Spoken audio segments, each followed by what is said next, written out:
Through your seed, all the nations of the world will be blessed. Okay? Yah's plan was to bring everybody into the seed. Everybody who's willing to come into the seed of Messiah is going to have the blessings of Abraham. Those that bless you, I will bless, and those who curse you, I will curse. Man, the creator of the universe makes a covenant like that with you? That's awesome. That's his part. And now what's your part? Abraham, this is what I want you to do. I want you to have emunah. What is emunah? Emunah is trust. Emunah is faith. And emunah is belief. So that's why it says that Abraham had faith and it was accounted to him as righteousness. Because the only thing he needed to do was trust. Just have faith. Trust in me. Okay? The obedient stuff comes later. That's for the next covenant. I'm going to bless you and I'm going to give you a promise of the seed, Messiah. Okay?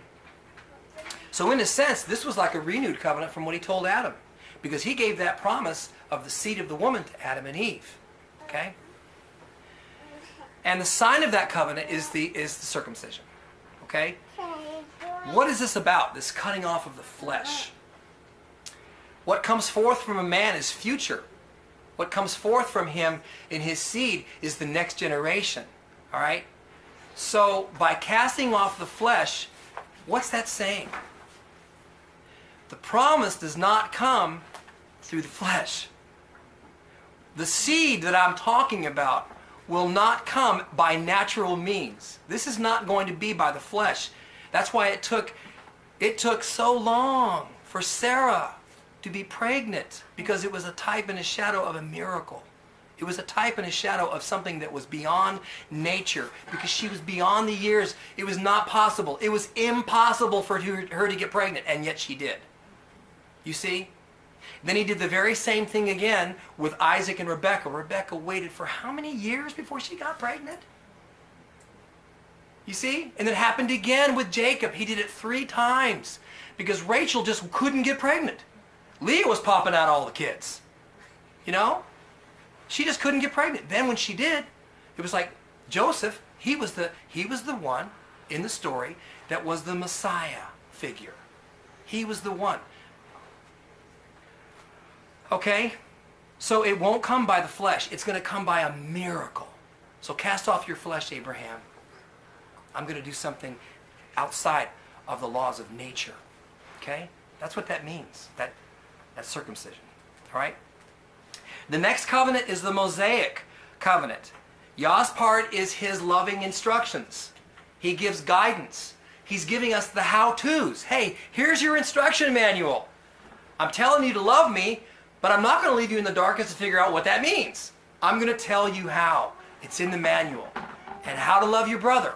It's in the manual. Read it, live by it. Okay? So our part is exclusive obedience. Okay?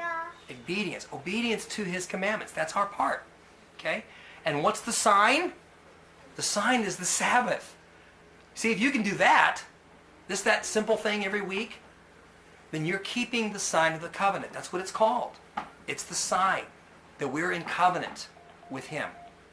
Are we going to lose power? We just had a beep, beep, beep, beep on the phone. Yeah. Then the Davidic covenant. Now the Davidic covenant, his part was that there's going to be a king that's going to reign forever. From the line of David, from the house of David. All right? It doesn't mean he's physically the seed, all right, in some sort of physical sense. You know, I have to say this because this is some heresy that came out in the last few years. Somebody said that, you know, the sperm of David was preserved some miraculous way. And then, you know, he came and planted it in Miriam in Nazareth. And that's how the prophecy was fulfilled. That is hogwash, all right? She was from the family of David. Her husband, Joseph, was from the house of David, the family of David. And so he was born in the house of David. It was a virgin birth, all right? Interestingly, his earthly father had the name Joseph. Therefore, he was known as not only the son of David, but the son of Joseph, which is another topic altogether, because the prophecies that the rabbis were studying were showing that there would be one who would suffer like Joseph by the hands of his brothers, and all the other prophecies that talk about a reigning king forever, well, he's the son of David, so are there two Messiahs? It's one Messiah, but he's known by both names. Mashiach ben Yosef, the suffering servant, and Mashiach ben David, who will reign as king. So, Yah's part is there's going to be a king who's going to reign. He's going to reign upon the earth. Literally and physically, he shall reign upon the earth. And that's what we look forward to. We're looking forward to it. We blow the shofar every Shabbat. We look forward to the time when his feet will touch upon the Mount of Olives, and he will come and make all things right. Everything is going to be made right by the king, you know.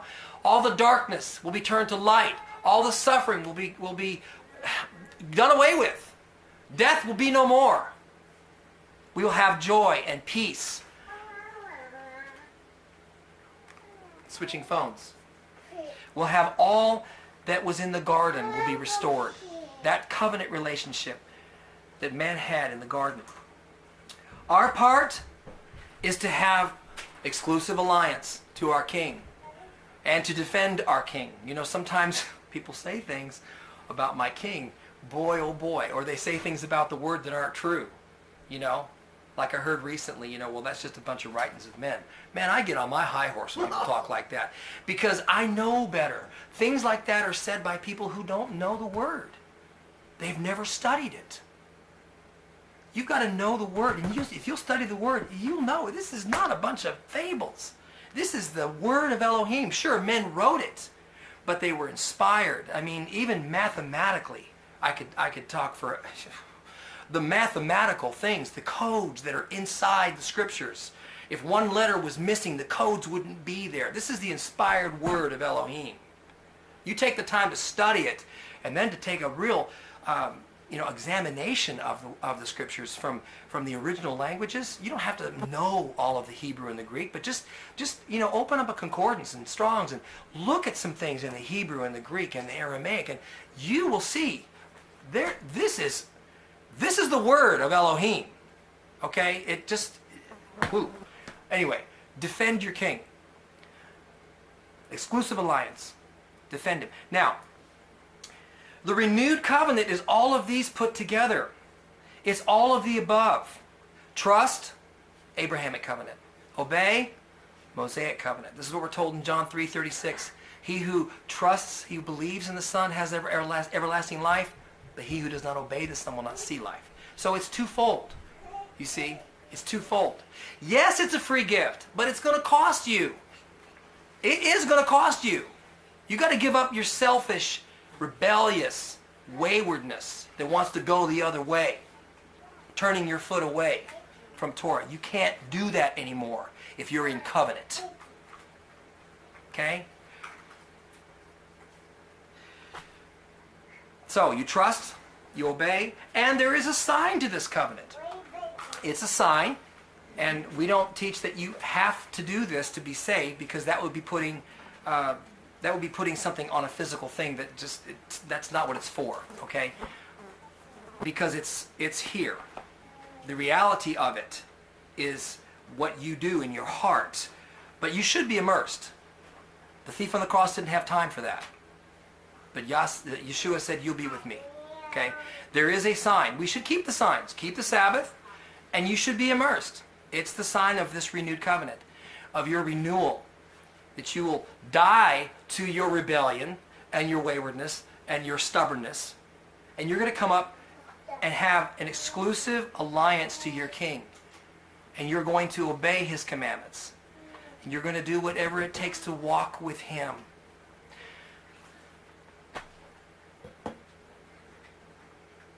I remember something that somebody said, and you shared it with me.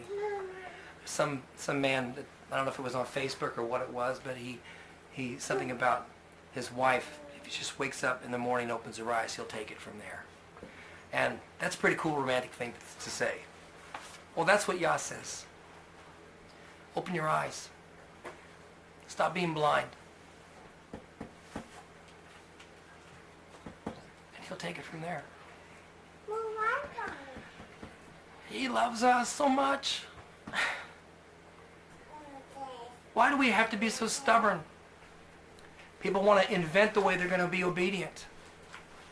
Just keep his commandments. Do what he tells you. A covenant relationship is serious. It comes with an oath. It comes with an oath.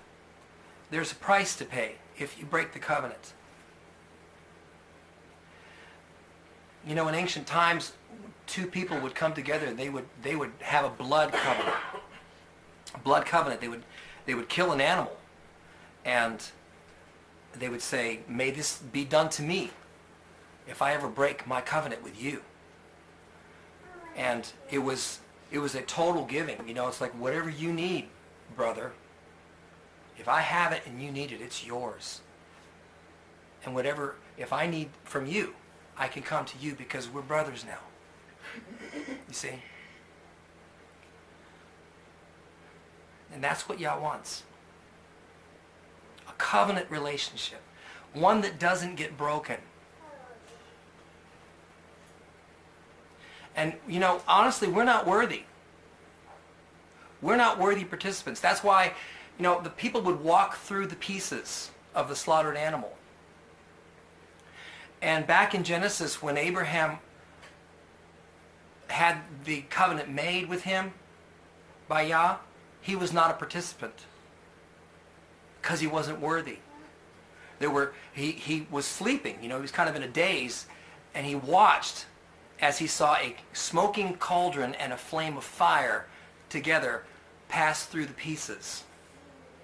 It was the Father and the Son saying, we're making this covenant. Yeah, it's your seed, but you're not up for this. You know what I'm saying? We're not up for this. But Yeshua sealed the covenant. He did. He came and gave his life on the same mountain that Isaac was taken up. When Abraham was tested and he was told to take Isaac up and make a sacrifice, it wasn't because of any human sacrifice. Understand that. This is a problem that Judaism has. They say, we don't believe in human sacrifice. Well, no, he wasn't doing that. He was testing him to see if his willingness, would you be willing to give the most important thing in your life to me? And because he was willing to do that, Yah in turn gave the most important thing to him, his son. Yes. And the covenant was sealed. Okay? It took several hundred years, thousands of years for that to happen, but the promise was given. And the sign of it was the ram that was caught in the thicket. And so symbolically, all of Israel that was in the loins of Isaac was saved by the blood of that ram, symbolically. But we know that that ram is Yeshua. That ram is Yeshua. So I encourage you, everyone who's listening, let me read a little. Aramaic kadata and Hebrew kadashah, they both mean to renew, make anew, or to repair. Let me see. Terms and conditions of covenant. All covenants are made in faith, whether it is the covenant that Yah made or covenants and contracts between one another. Mashiach gave his blood in faith so that those who enter into the renewed covenant could put faith in his righteous offering. Yah sees the intent of the heart of those who put faith in his Mashiach, and he accepts us according to that faith.